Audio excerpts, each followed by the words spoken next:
Golden State Media Concepts bring you Book Review Podcast, a haven for bookworms of all ages and the widest genres, from mystery to memoirs, romance to comedy, fantasy to sci-fi. If you love to read, this is a podcast for you. It's the Golden State Media Concepts Book Review Podcast.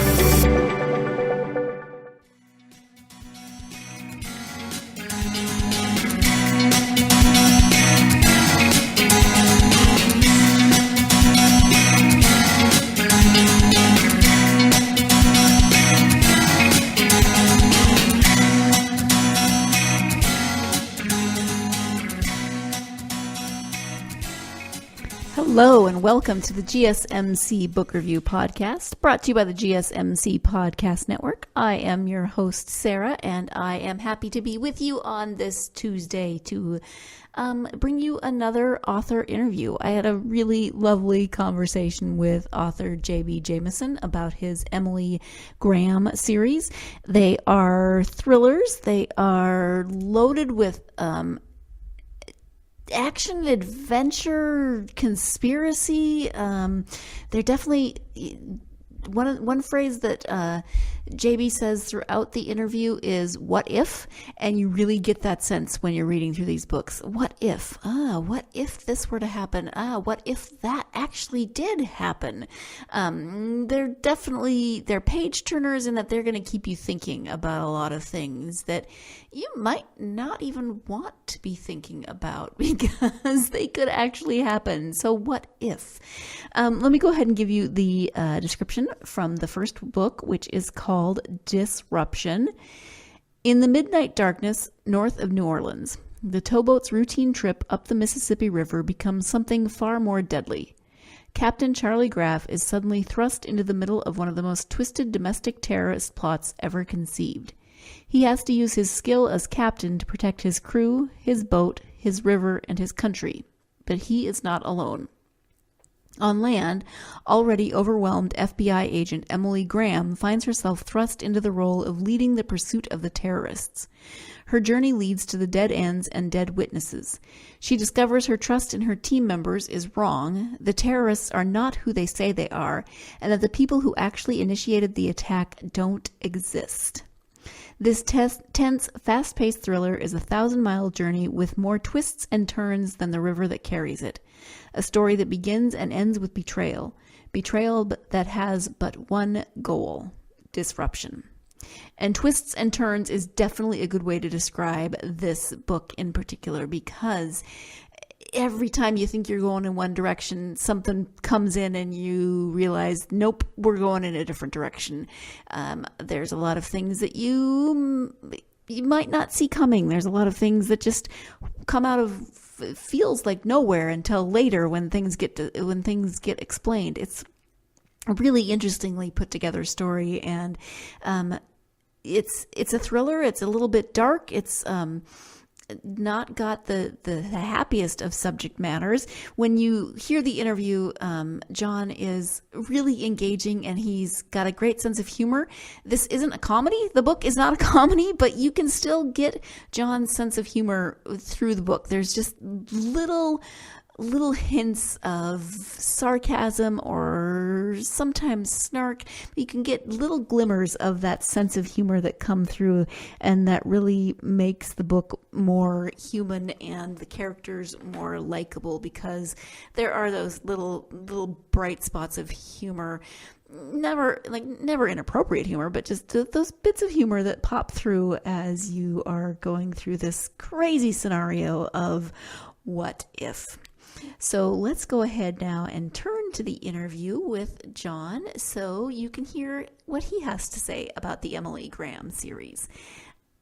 Before we start the interview, I always forget to say this, but I have copies of both Disruption and the second book, Distraction, to give away. There's a third book, Disbelief, coming out first part of April. I do not have copies of that yet, but if you're interested in getting to know Emily as a character and getting to know this series, then I do have copies of both of the first two books in this series to give away. Stay tuned until the end to find out how to enter that contest. In the meantime, let's turn to that interview with author JB Graham about author JB Jamison about his Emily Graham series. Good morning, John, and welcome to the podcast. Sarah, hey, thank you very much. Glad to be here. Thanks for having me. I just realized it's not morning for you because of the time difference, but that's okay. Good day. At least we both got here at the same time. I usually flip it all around, and I normally would have showed up around 3 o'clock.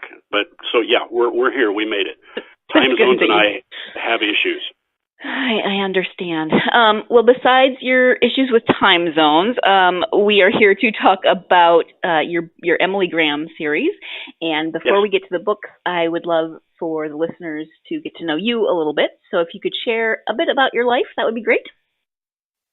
All right. I hate this question, by the way, because I never know which direction to go. I'm going to pick one. And if there's questions, you let me know.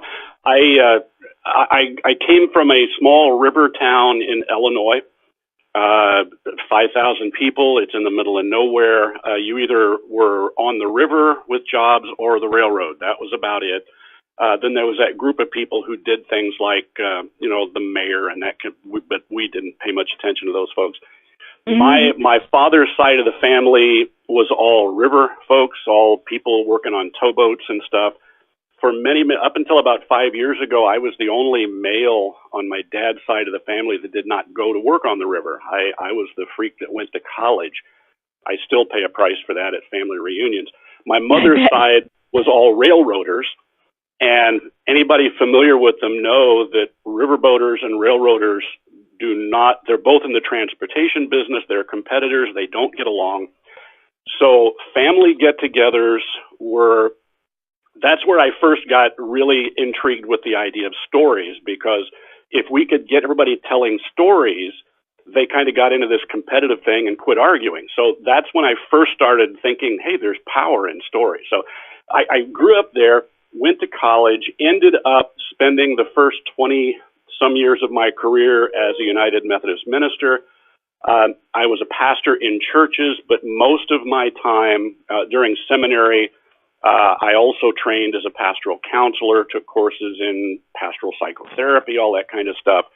So spent most of my time, in addition to the preaching and all that kind of stuff, most of my time in some counseling role, and somehow ended up spending most of that time dealing with death and dying and being with people at those major life change periods. And part of that, too, I began to realize as I was with people going through this, what they were having to do was create a whole new story about themselves. And, I had one of those moments when, okay, we got to write a new story. And we quit talking about just stages of grief or whatever.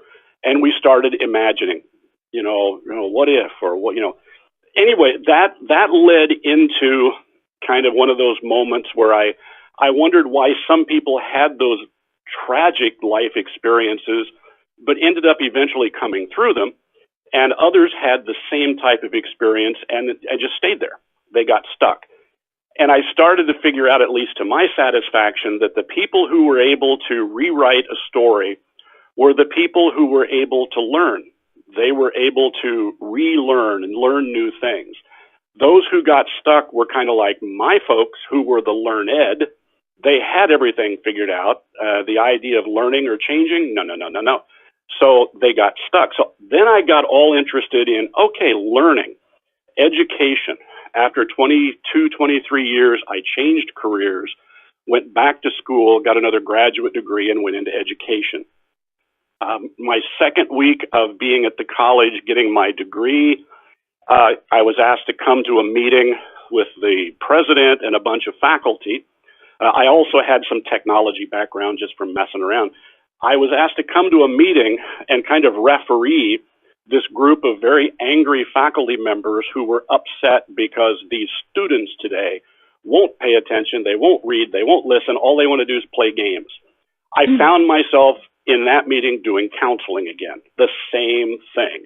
We had this group of learned people who really didn't know how to adjust. They were all PhDs, which I need to be careful because I'm one now too. But I found myself doing the same thing. I left that meeting actually hired in a position as the director of academic computing, which didn't exist until then. My job was to help them change, help the school and the faculty change to deal with the new group of learners. That led to about the next 10 or 12 years at 3 or 4 different universities doing that. I ended up at one of the national for-profit schools. I was hired. They're a traditional school. They'd started a program in game development, and we're getting all, it's a school for engineers, and suddenly they got all these crazy game people coming in here, and the program was in trouble. I was hired to come in and basically do the same thing I'd been doing, and did that for a couple of years, ended up at a human services organization doing the same thing. In every one of those situations, all I did was go in and help people create a story. And that finally started clicking, and my wife and I started our own business working with schools. We still do that, working with schools and businesses, helping them develop new ways of teaching, new ways of training. But as I'm getting older, I finally decided, I've always thought of writing and wanted to, and especially the first book, Disruption, that's kind of what really got me going. And I finally decided, well, let's just do that. Let's take stories and let's really take the power of story and put it into stories. So I'll stop there. That's the thing. Is that, okay. How's that? That's great. Thank you. That's really interesting, actually. I enjoyed hearing that transition or that journey and how the stories really tied everything, together and sent you in this direction of how you became a writer. So that was great. And you did mention that it kind of led to writing the first book, Disruption. And so let's talk about the Emily Graham series. What was your inspiration for the series and the character? In the beginning, there was no series and there was no character. It started about 35 years ago. My dad was still on the towboats. He was a captain on the river, on the Mississippi, Ohio rivers. And I woke up one morning with this really crazy idea. I had seen something on TV, and I talked to Dad and I said, "Hey, I got this idea about something that happens on a towboat." And I told him that, and he looked at me, he laughed and said, "That's the dumbest thing I've ever heard in my life. Don't waste your time. That could never happen. That's just stupid." So I put it aside, didn't think anything of it. 3 years ago, the last conversation I had with Dad before he died, he'd had dementia for several months. We hadn't had an actual conversation for a long time. I took him to the airport. He was going to go down and visit my sister, and we were sitting in the car, and he turned and looked at me, and he said, "Do you remember that story you told me long, long time ago?" And I was kind of surprised. I said, "Yeah." He said, "That scared the heck out of me. That could really happen. I just didn't want to think about it while I was out there. You need to write that down." And that's where Disruption came from. I didn't know Emily Graham was in it until I got to the chapter where somebody from the FBI had to show up. And as I started writing that chapter, as I was writing, something about the door opened and she, and I said, "What do you mean she? Wait a minute." And I stopped and looked up. That's where my characters come from. That's where Emily came from. My characters kind of have a life of their own, and it's a constant surprise. But the goal at that point was just to get that book written. There was no thought of a series. I didn't think I was capable of a series. I didn't think I was capable of finishing the first book. But as I got to know Emily and some of the others who came in, they took things over. Sometimes I worry about my mind, to be honest with you. You're in good company Emily, with other authors. I think so. Yeah. But it took on a life of its own. And when I finished with the first book, I thought, well, I got one done. I am now one of those people who can say I actually wrote a novel. Good. It's not just in the drawer. I put it aside. I mean, did all the stuff. We self-published that one just to see what that was like. And a month or so later, I stumbled across something in the news, and Emily started talking to me again. I wake up from a dream, and all right. And that led to the second book. And when that one was finished, Emily wasn't finished, and That led to the third one that's coming out next month, and she's already harping about the fourth one. So that's where the series came from. Well, she is a very stubborn character, so I'm not surprised that she's still talking to you. I am going to jump in here now because we do have to take our first break of the podcast, but I will say that I love when authors talk about how the characters talk to them and that they have these ongoing conversations, and sometimes the characters do things that they are not expecting. I've had that experience, not necessarily with characters in something I'm writing, but with other things that I've worked on. And so it always makes me feel better when other people have those experiences of fictional characters changing the course of something that they're working on. So we are going to take a quick break. When we come back, we'll be talking more about the Emily Graham series. So stay tuned. You're listening to the GSMC Book Review Podcast, and I will be right back. Always on the go, but the day just won't be one without your Hollywood fix. Let Golden State Media Concepts Entertainment Podcast take care of that. An all-inclusive look of pop culture.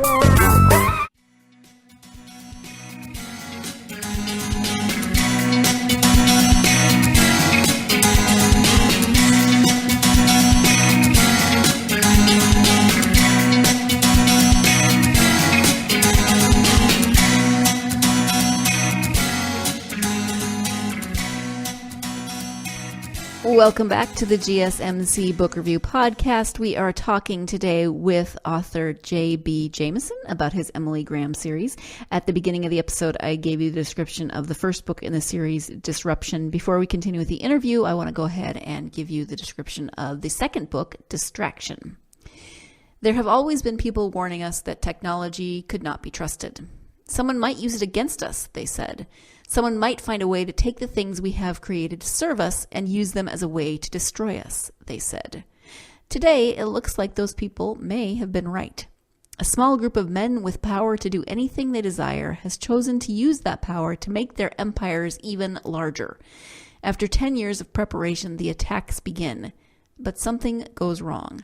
Once again, Agent Emily Graham finds herself in the role of having to uncover the truth of what is happening, who is behind it, and how to stop it. And once again, she discovers that sometimes what you see and hear is not reality. It is just distraction. So, as we were talking about before the break, Emily, as a character, just kept talking to John, and that led to the second book. He hadn't envisioned it originally as a series. And so Emily said, nope, we're not done here. And that's led to the second book and a third book, possibly a fourth book that's in the works. So Emily's not going anywhere for a while. But we are going to go back to the interview. And actually, that does answer some questions, because in the first book, it's told from a lot of different perspectives. So if you're going in thinking, oh, this is about Emily Graham, she's kind of the star of the series, then you're thinking, oh, she doesn't even show up for a while. So yeah. That's really interesting how she just kind of materialized through that process. It's been a real growth thing, just the whole thing. The first book was about the story. It wasn't about any particular character. The main character, I guess, was the boat. That was the point of that. I was just taking that idea, and that was the goal. Out of that, Emily came as but there are some others who have stuck around as well, and that it's just been fun to see them keeping going like they're going. It's a surprise to me. Yeah. I wish I could say I was smart enough to plan it, but I didn't. So as Emily is kind of emerged as at least one of the main characters and the namesake of the series, what about her do you think will resonate with readers? I think part of it that I hear from folks who have been reading, one is a lot of folks say, she just seems like she really exists, which is kind of nice. She seems believable. She is stubborn. That some folks like that. Some folks have commented on the fact that Emily is in some ways like many of us. She's an Oreo person. She's stuck between her life and this life of her father, and she's experiencing being a caregiver and going through all of the stuff that my wife and I have gone through and are going through with parents, and how many folks have talked with me and say, yeah, I get it. I get what she's feeling. And I think that's a lot of it. I think the other thing is, it was kind of surprised me. Folks have commented just on how she talks. She sounds real, which got me doing a lot of thinking about dialogue and how I do that. The other thing, I think, for anyone who does read the first and then the second and then hopefully the third, she like us, the stories change her. She's not the same person in book 2, definitely not in book 3. And at the end of book 3, it's another, so she has that part of her is real. I've read some, the old Sherlock Holmes books. Sherlock's same in book 1 pretty much as in book 11, whatever. I love them. That's not a critique. But I think just the fact that she seems real is what I hear a lot. Yeah. So talk about the second book then, Distraction. Can you give us a brief synopsis of that story? Sure. Distraction, like I say, I had no plans for that. And when I finished Disruption, I thought I was done. And then I came across a news article about something that happened in St. Louis. And my first reaction when I read it was, this can't be real. This is more fake news kind of stuff. So I started doing researching and found out, no, this is not only it's real, it's happening right now. And then Emily started telling me, here's what we need to do about this. And and I started imagining, okay, if Emily, what would happen here? And it grew from that. The story involves, part of the theme of the story involves hacking, computer hacking. That doesn't give anything critical away, which is a very real thing. And I, with my background in technology, that interests me. I was concerned about doing much about that because for a lot of folks, it could become so techno-babble that folks might, really turn folks off. But I think we ended up showing the impact of very real impacts that have happened that nobody talks about today that lead to what's going on in St. Louis. So I think that's in all of my books, and maybe this is part, and we may be going in this direction, but really I felt it with Distraction since the story hadn't been in my head for 30 years. The situations in the books are very real situations. The thing with the boat in book 1 could happen. The risks are there. The bad guys who get their hands on stuff they shouldn't have, that has happened. I did the research and found there's a scene in book 1 where we're told some guys stole something out of the back of a truck. I had one person read it and said, oh, that would never happen. That's just silly. Well, I sent them the news article from Connecticut where it did happen. Everything in the books could happen. The hacking things, instead of getting into the technical stuff, I based it on the fact that, people can, if they wanted to, could hack. What kind of car do you drive? Well, never mind. Yeah, never mind. Very good. Yeah, the odds are very good that if somebody wanted to, they could hack into your car. And while you're driving down the road, they could take control of maybe your radio, your air conditioning, your power steering, turn off your brakes, depending on the model. Those are very real things. And the more I read about those and what was happening in St. Louis, Emily and I began to think, why aren't people talking about these things? And so that became, we need to talk about these things. So that's, yeah. No, I'm fascinated by how all of this came about because as I was reading the first book, and you should never assume, but there's a conversation between two characters, and the one character specifically says, we create disruption and distraction. And I thought, oh, see, he's got this whole planned out. And now I find out that it's not quite as cut and dried as that. Well, when that happened, I remember when that line first showed up on my screen, it wasn't a conscious thing, but I suddenly, I stopped at that point and said, you mean there's somebody behind all of this? And, and then I think that came from, I'd been doing a lot of thinking. that was written a year and a half, 2 years ago. And I remember after the election and all the other political and global stuff going on, I just had the thought one day that is it coincidence that this could all be happening in so many different places around the world? What if there was some group somewhere who was just pulling the strings? And that came to me one day driving, and I just threw it away. Well, that came back, and that idea that has appeared now is a part of the continuing story. It comes back in the third book, big time in the fourth one that's just getting started. And I have to tell you, it's turned me into, especially the third book, it's turned me into not necessarily a conspiracy theorist kind of guy, but it makes me a little nervous. Yeah. Because with so much going on in every corner of the globe, is it a coincidence? I still think it probably is. But what if? Right. And I think that's where it's at in the book. What if? Yeah. So let's look at that third book then. It's called Disbelief. When does it come out, and what can you tell us about the new story? Disbelief is on the calendar for April 1st. We're just getting ready to bring that out. Disbelief follows, Emily Graham is brought back. It's another, I hadn't originally planned that topic. When I finished the second book, I kind of thought there might be a third.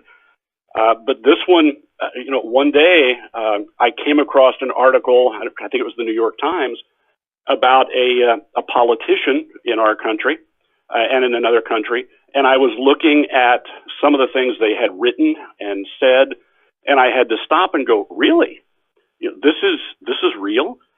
And so I began researching, going through, websites like whether it's FBI, CIA, a lot of the declassified stuff, and found out that this is not only real, but he's not the only one, and began getting, realizing there is, in reality, at least on some scale, there is a group, within our political structure, who have some ideas and plans they want to carry out that are going to call for changing the Constitution.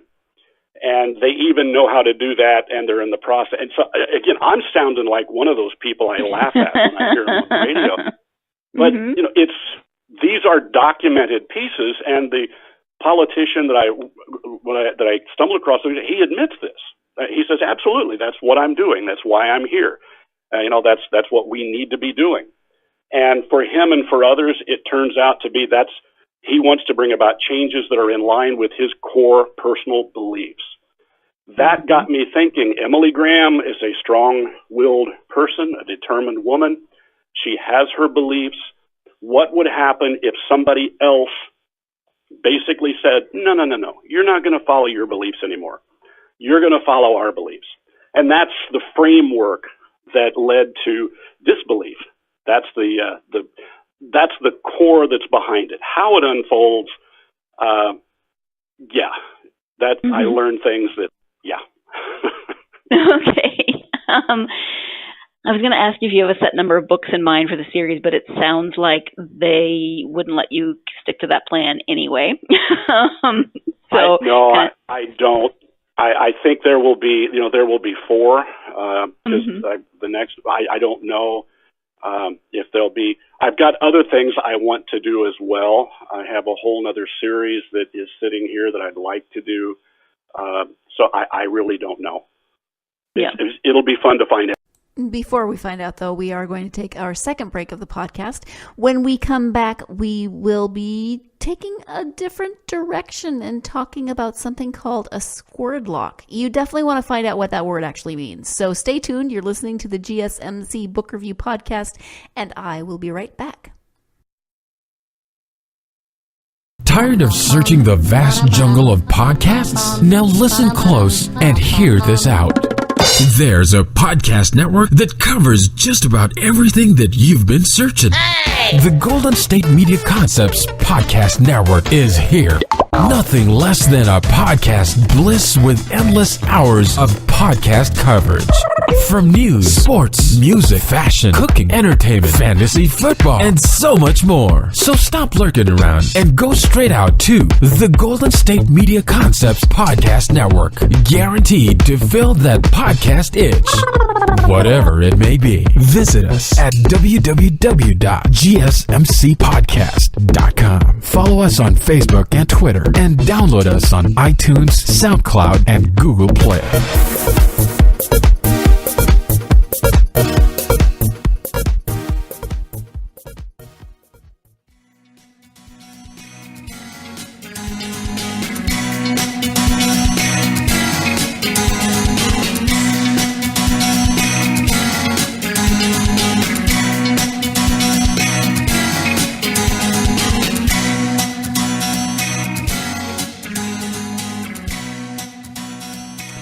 Welcome back to the GSMC Book Review Podcast. I mentioned before the break that you were going to find out what the word squirtlock is all about. Before we get to that, I do want to give you the third and final description of the upcoming Emily Graham book that is coming out the first part of April, and that book is called Disbelief. Agent Emily Graham is who she is today because of her family, because of her friends and colleagues, and because of her absolute belief that everyone should be treated fairly. She sees it as her role to make sure that those who do unfair things pay a price. She is a woman being true to her beliefs. But what happens when a group decides that their beliefs are the only acceptable ones and everyone else, including Agent Emily Graham, must bow their heads and surrender to them? What happens when one by one those things Emily believes in are shaken? Her belief in family, her belief in friends and colleagues, and even her role as a protector of fairness. Emily Graham has faced difficult times before, but in this third book of the series, the greatest battle is a personal one. Will she bow? Will she survive? If she survives, who will she become?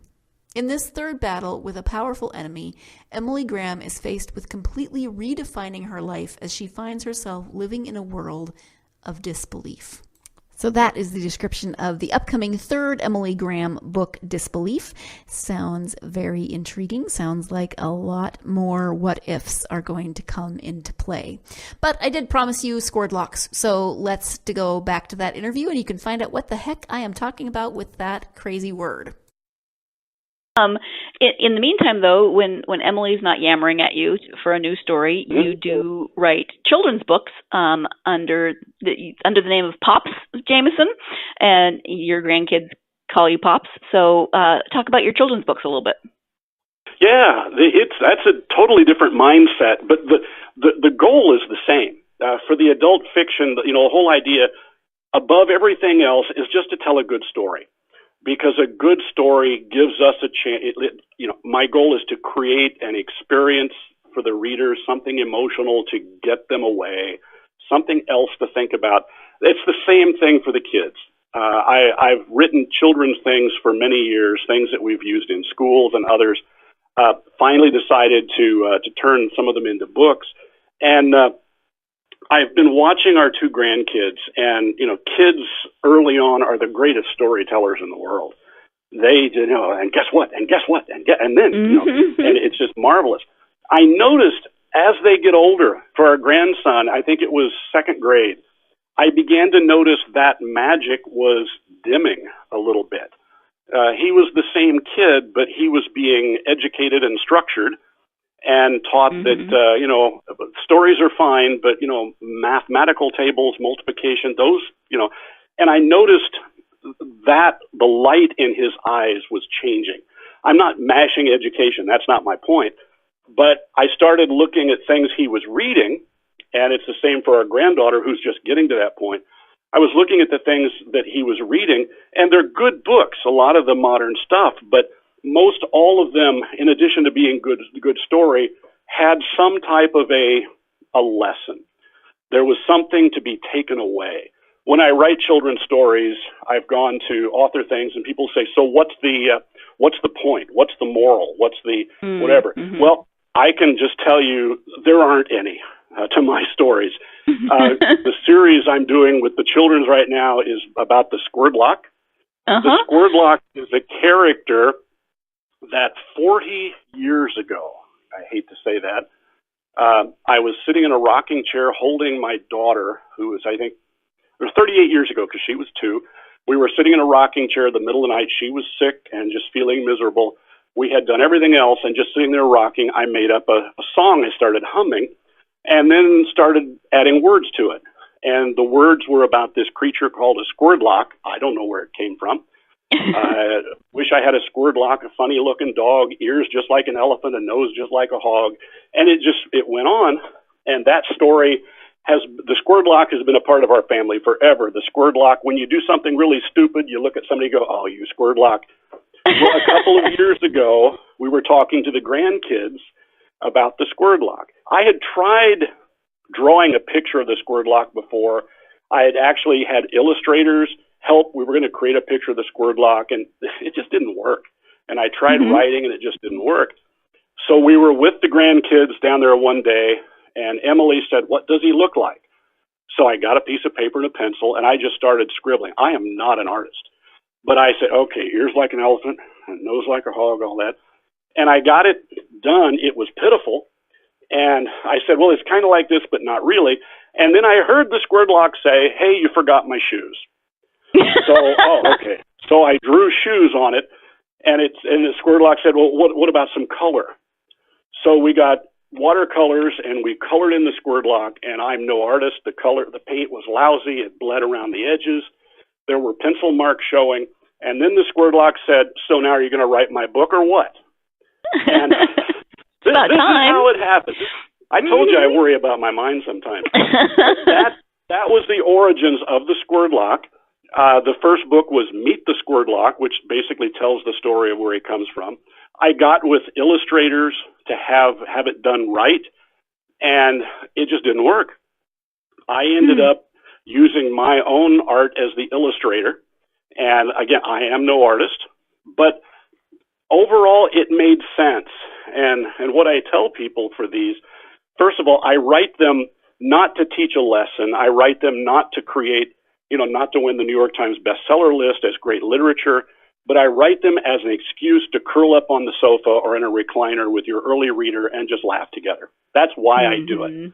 And I use my own illustrations because I want to help kids understand you don't have to be perfect. You don't have to stay in the lines all the time. It's okay to imagine a creature that right there's a spot where you can still see a pencil mark. That's okay. It's okay at times just to relax and dream and envision. It's not all about, So that's where those come from. The third Squirdlock book is just coming out at the same time as the adult thing. There's several more Squirdlock books in the works right now. But there are other children's books, too. The first one I ever did was called I Can't Paint My Dog, which was one day I heard my grandson stomping down the hall. He looked at me and said, I can't paint my dog. And it was there. There was a book. So I don't know what he meant, but I saw the book, and that's where it came from. The goal, again, it's just to use the power of stories to help kids escape a little bit, to help them relax and breathe, and to, not to get too heavy, but I think back as a kid, and I'm not one of those who say, better in the old days, but I remember it seems to me we spent more time imagining, what if we could go to the moon? What if? All this kind of stuff. I don't hear a lot about that now. I hear my son talking about this Lego thing he's doing. I love Legos. That's not a slam on them. Or this dinosaur movie, or this, this special character thing. But dreaming about what they could actually do or be in the future of their lives, I don't hear a lot of that. So hopefully the Squirdlock is a character that can just say, hey, what if? It comes back to that same question. What if? What if? Yeah. You have talked a lot about writing stories and helping people tell stories. So as you have gone through your life and you've gone through all of these phases, how, if it does writing fiction differ from those other opportunities where you help people tell stories? That's a good question. And Really, in most ways, for me, there's not a huge difference. For me, whether I'm writing a kid's book or an adult fiction book or writing another one of the faith-based things I do with CSS Publishing or whatever, my goal is to tell a good story. And the key difference is if I'm doing even when I'm writing curriculum we just rewrote a curriculum, when I do that, we learn best when we're caught up in something. So if we can create learning activities that are experience-driven story activities, it helps. So my primary thing is how do I make this, how do I suck people into this and let them forget they're reading something or learning something? So that's always there. The biggest difference, I think, is when I'm writing nonfiction, I have something I keep having to go back to make sure I'm being true to the facts. I have to do that in the fiction. The world we create with Emily Graham and stuff, although it's fiction, there are still rules to that world. There are things I cannot do. There are things that happen in the first book that happened, and I got to remember that. But there's more, I guess the pressure's more on nonfiction because, it's got to be accurate factually. To me, it's more fun writing fiction. I can let the mind go a little bit more, but there's not a huge difference in the two. Okay. Yeah. Thank you for that. So out of that experience and out of your processes in writing, do you have advice for aspiring authors?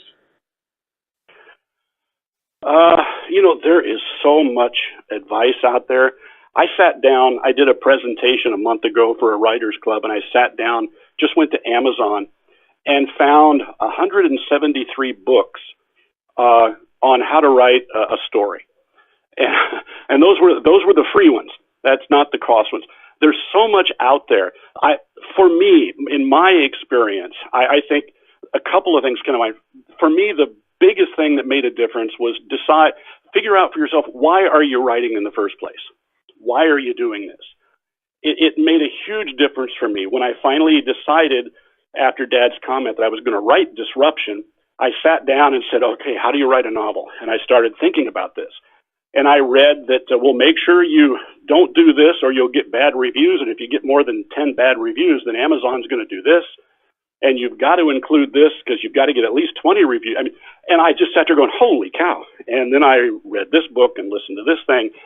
And then one day it finally occurred to me, I'm writing this book just because this is a story I got to get out of my head. I want to write this story. If it gets bad reviews, I wouldn't want that. But okay, I'm not going to worry about that.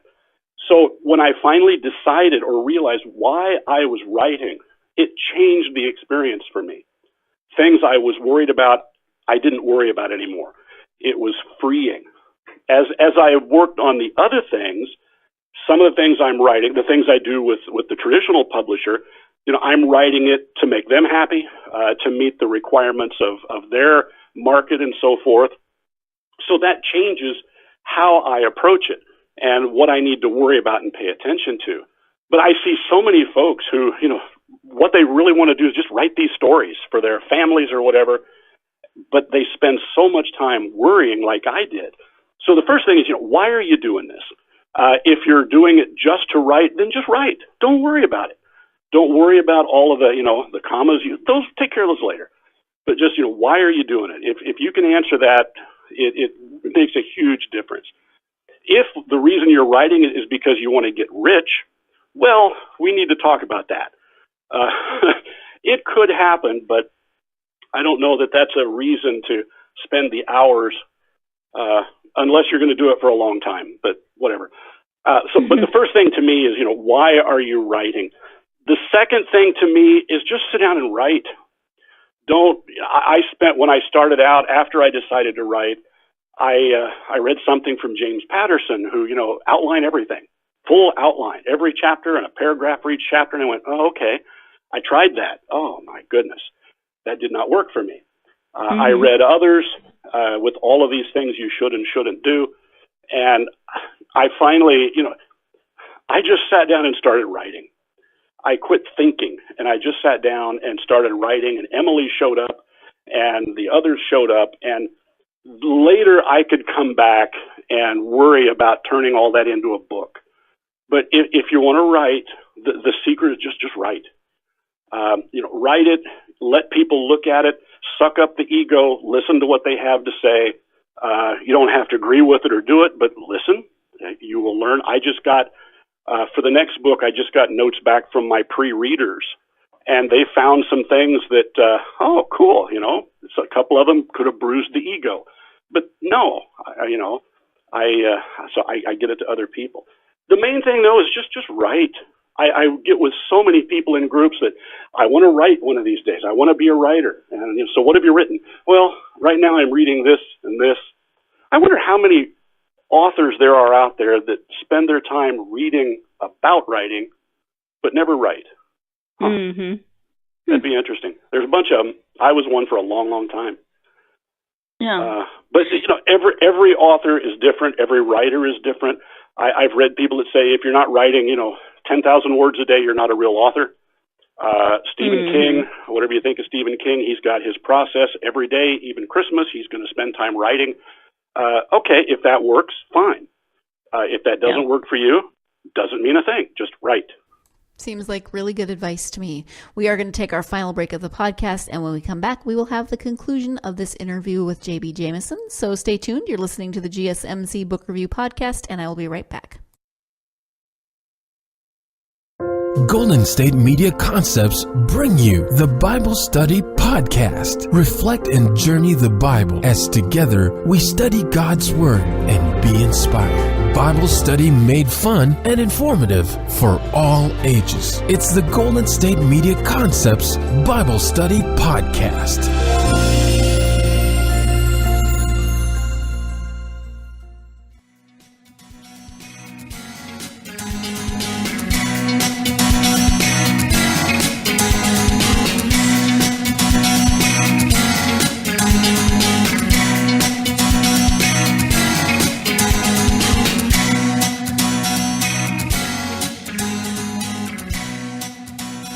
Welcome back to the GSMC Book Review Podcast and the conclusion of my interview with author JB Jamison about, among other things, his Emily Graham series.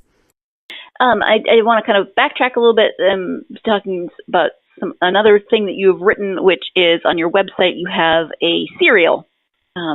So can you talk a little bit about the serial? The serial that took a vacation. Yes. That was started at the end of Disruption, I think, when I didn't have any plans to write another book, another Emily Graham book. Started the serial about Hap Schumann, who is an old guy who stumbles into some interesting things. I got started with that, had a bunch of ideas, and then Emily started screaming again. I've actually started going back now and bringing Hap back. I think I got three editions out in that serial. So yeah, it didn't die, but it needs to be watered. But it was just another idea, more humor. It's kind of the old guy who turns into the detective type. Not really a detective, but he's out to save the day. But he's just the gnarly old guy with his gnarly old wife, and he ends up stumbling into stuff, and it's more funny than others. I'm eager to get back to it because it was really fun to do, but it's just another that I mentioned a while ago. There's other things I want to do, and that's one of them. I can see Hap taking on a life similar to Emily, very different character, but I can see once he starts up, it's going to be hard to get rid of him or to get him to leave me alone. Put it that way. Yeah. Okay. Right now he's being very polite and letting Emily kind of take the lead. I'm not sure how polite. I've just stayed away from it. I think that's Hap is I don't know that he deals with polite. He doesn't have the patience for polite. Yeah. Okay. What about when you take time to read? What do you have? What are your favorite authors and genres? Sure. when I just want to read something, I always go back to pull something off my shelf by James Thurber. I love Thurber. As an individual, he was kind of a putz, but the stuff he writes, I just love the way he uses words. The images that he brings to mind just from the use of simple words and the pictures he paints. I like that. It's a different genre. I wish I could write that. That type of humor he does, but I think Emily Graham takes some of her from him. There's this kind of wry, sarcastic, whatever, and I think that's partly there. Thurber, I'll read a lot. I spend a lot of my time. I go to archive.org, which I've spent more time on than anywhere, and I will spend time reading some of the old pulp stuff, Dashiell Hammett, the old stuff. I love old-time radio, listening and reading the scripts and the stories. And again, it's because those folks, they were storytellers. And radio stuff, it's all words. It's pictures they paint, not that we look at on screen. And I think of some of these writers. I think of I don't know. Patricia Highsmith comes to mind. She did the Mr. Ripley series and others. Some of these folks wrote for radio programs that were on every day of the week. They had to write a new story or, a 20-minute piece of a story every day of the week, 365 days a year. And every one of those had to be true to everything that had happened before. Some of those, the Lone Ranger series, they did one every day of the year. And there was a canon of stuff about the Lone Ranger in history they had to be truthful to. And yet somehow every day add to it and hook people to bring them back tomorrow. Those people knew how to write a chapter. I think as I was writing this last book, it occurred to me a lot of my chapters are short, which is by intention. I like to write a chapter you can read while you're standing in line at the coffee shop if you need to. But I also realized I'm writing radio serial episodes as chapters. They're short, and I try to end each one with a hook. Come back tomorrow.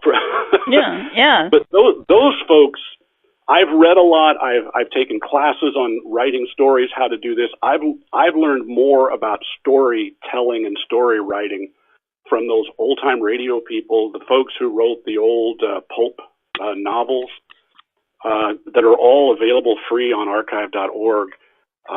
It's wonderful. I spend a time, at least a couple times every week, looking at Calvin and Hobbes, Bill Watterson, because of the interaction, the realness of those characters. Hobbes is, the tiger. It's amazing. Emily has a lot of Hobbes. She's a Hobbesian if she had to pick a theology. It's this personality of looking at the world that these humans are exhibiting in and going, what are you thinking? There's a lot of that in Emily. Same with Pearls Before Swine, Stephen Pastis. Looking at the situation from a completely different perspective. Those are things. I don't read a lot of modern novels, not because there's anything wrong with them, but there's one reason primarily. A lot of times folks will, talk about something I've written and said, oh, I know where you got that. You got that out of, and they'll name somebody's book. And I can honestly say, nope, haven't read it. No, I don't want to be accused of that. It may be the same, but that's not where I got it. Right. So right. It's a diverse stuff that I read, but it's all focused on just how do you tell just a darn good story. Yeah. Thank you. You have a website, so tell people the address of your website and where they can find you on social media. Sure. Our main website is jamisonbooks.com. And we've got a site, jbjamison.com. They're all under Jamison Books, but you could do JB Jamison or popsjamison.com. We've tried to make it as easy as possible to get there.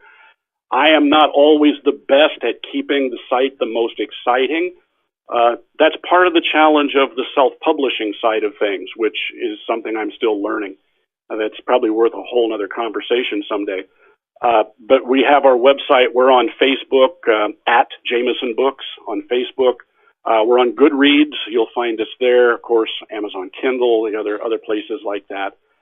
But that's where we are. If anybody listening does check us out, I love hearing from folks, storytellers, writers, or wannabes. Just, how's it going? What's going on? What's working? What's not? I'm learning this stuff. I'm a long way from, I'm a writer. That's the other thing, other advice. As soon as you type the first letter or write it, you are now a writer. It's no longer, I want to be someday. You are an author. You may not be published yet, but that doesn't matter. So mentally make that change. That jumps us back in the conversation. But if you do visit, say hi, post a note. I try to put stuff on Facebook just to spark ideas and so forth. But if you stop by, please say hi. Would appreciate that. Yeah. Okay. Thank you. We've talked about a lot of topics today, but is there anything that we haven't covered that you would like for people to know about writing or about your books? Anything that we haven't covered?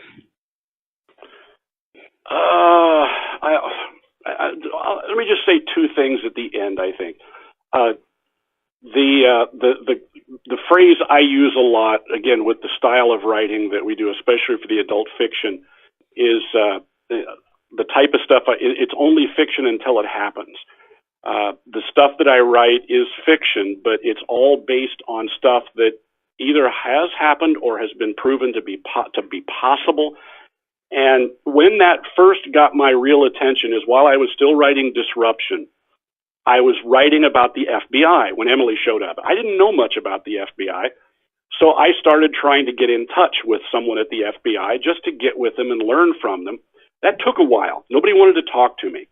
I finally got a meeting with an agent from our area office who's the community liaison, and we met at a coffee shop. And we'd never met, we'd never talked, but I said, I'm writing a book about, he said, yes, we know. And I stopped. And I went, excuse me? He said, no, go ahead, go right ahead. And I said, well, I've been doing some research on nuclear. He said, yeah, we know. I said, wait a minute. And we talked a little bit, and I'm starting to glance out the window looking for black vehicles parked out there. And as we're going along, he finally looked at me and said, are you really sure you want to write this book? And I said, are you telling me not to? Oh, no. We would never do that. But I'm just asking, are you sure you want to write this book? And I said, yes, I am. And that was the first of a few contacts I had with him. I ended up being put in touch with a former agent who's gone now. He was one of the agents leading the investigation in the Bernie Madoff thing. He had retired, and he was willing to talk with folks like me. We had several conversations, and when I told him that story, he said, oh, yeah, they're aware. He says, you're looking at things that we're very much aware of. I said, well, should I stop writing? I don't want to give people ideas. He said, oh, they've already got those ideas. Don't worry about that. You write your stories. So this is real stuff, and that's part of the reason I write those is just, hey. But I guess the other main thing, again, I would just say that I said a while ago, if you've ever thought of writing, don't wait until you're 65 to write your first novel. I did that, and it's okay. But when you do that, you start thinking, if I would have just started this at anything before 65. So if you've got any ideas, don't worry about it being any good. Don't worry about what's going to happen to it. Just start writing and see what happens. Enjoy the trip. Okay. Thank you so much. It has been so much fun to talk with you today. I really appreciate you being a guest. Well, Sarah, thank you very, very much for the time, and we need to talk more. I've got questions for you one of these days. That sounds great. Thank you. Thank you once again to my guest, JB Jamison. John, I'm a little scared about all the questions you want to ask me. Not really. I'm just used to being the one who asks the questions. So I don't know about being on the other side of that. At any rate, thank you again for taking the time out of your weekend to come and talk to me.